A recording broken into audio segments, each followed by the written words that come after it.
Hello Ash class and welcome to our second story. I've chosen another one of those traditional tales to share with you.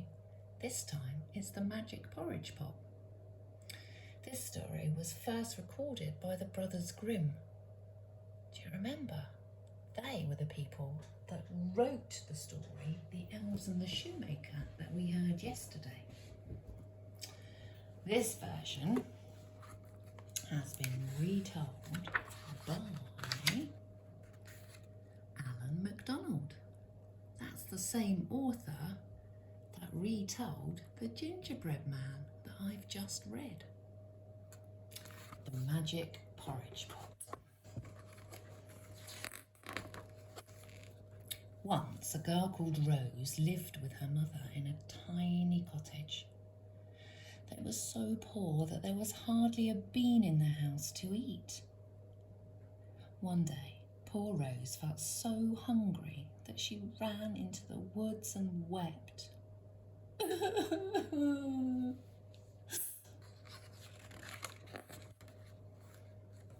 "You poor girl," said a voice.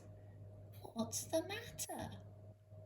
The voice belonged to a kind old lady.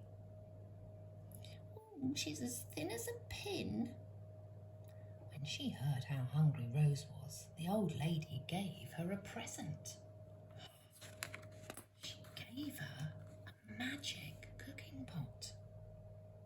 The old lady explained, "Just say the words, cook, cook, little pot, make me porridge piping hot, and the pot will cook you a meal. But when the porridge is cooked, you must say, 'Stop, stop, little pot. No more porridge, that's the lot.'" Rose was overjoyed. She ran home and showed her mother the magic cooking pot. Look, she's going to say the magic words. "Cook, cook, little pot, make me porridge piping hot," said Rose. Her mother looked astonished. No sooner had she spoken than the pot began to boil and bubble. The tiny cottage was filled with a dreamy, creamy smell. When the porridge was ready, Rose said, "Stop, stop, little pot. No more porridge, that's the lot." Then Rose and her mother ate and ate till they could eat no more. And look, it's not just Rose and her mother. The dogs had porridge. The cats had porridge. The spiders got some porridge. And there's even a little mouse here, look, going off with his own bowl of porridge. From that day on, they were never hungry again. All they had to do was say the magic words, and in no time a pot of hot porridge stood on the table. Every day they invited their neighbours for breakfast and for dinner and for tea. Things went on like this until one day. Oh no, what's going to happen? Rose went out for a walk up the hill while her mother cleaned the cottage. Soon the mother felt hungry and said, "Cook, cook, little pot, make me porridge piping hot." Then she went back to her cleaning. She was so busy that she forgot all about the magic cooking pot.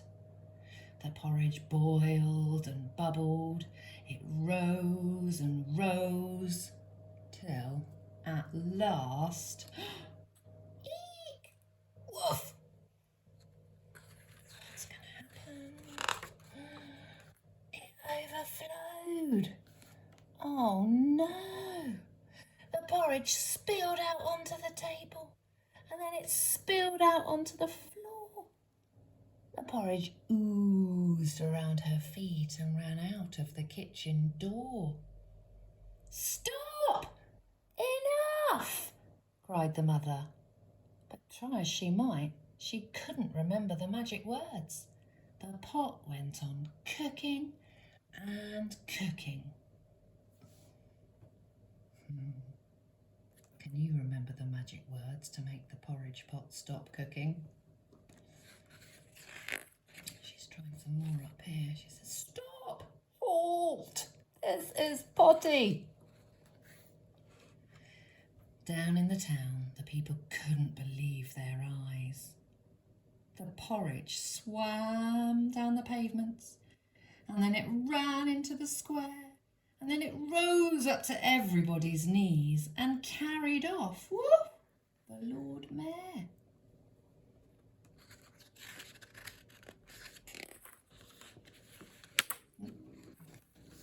At last, Rose came home from her walk.